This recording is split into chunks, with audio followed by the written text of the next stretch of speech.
Viral aksi sepasang suami istri curi emas di mal dengan modus pura-pura membeli.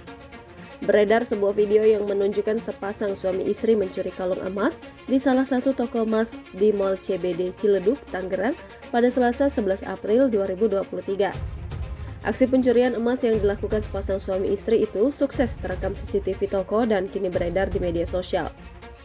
Video tersebut diunggah oleh salah satu pemilik akun Instagram @info_ciledug.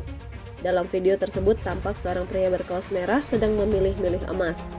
Terlihat di sebelahnya ada seorang wanita yang diduga merupakan istrinya yang tengah melakukan hal yang sama dengan pria berkaos merah itu. Keduanya tampak asik memilih-milih emas dan berinteraksi dengan pegawai toko itu. Namun siapa sangka, sepasang suami istri tersebut datang ke toko itu hanya untuk berpura-pura membeli. Tampak pada video itu sepasang suami istri mencoba mengelabui karyawan toko dengan menunjuk ke berbagai perhiasan yang ada di dalam etalase.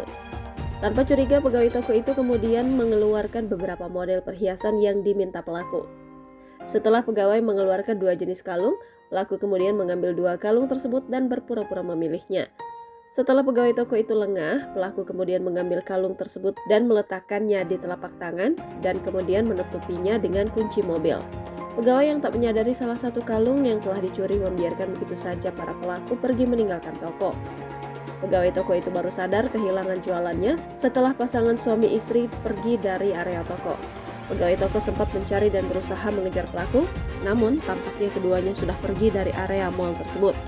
Meski sudah terbukti mencuri, pemilik toko belum melaporkan tindakan pencurian tersebut ke polisi lantaran pemilik toko masih menunggu itikat baik dari pelaku. Kini rekaman CCTV toko yang memperlihatkan sepasang suami istri mencuri kalung di toko emas viral dan mendapat berbagai komentar dari warganet.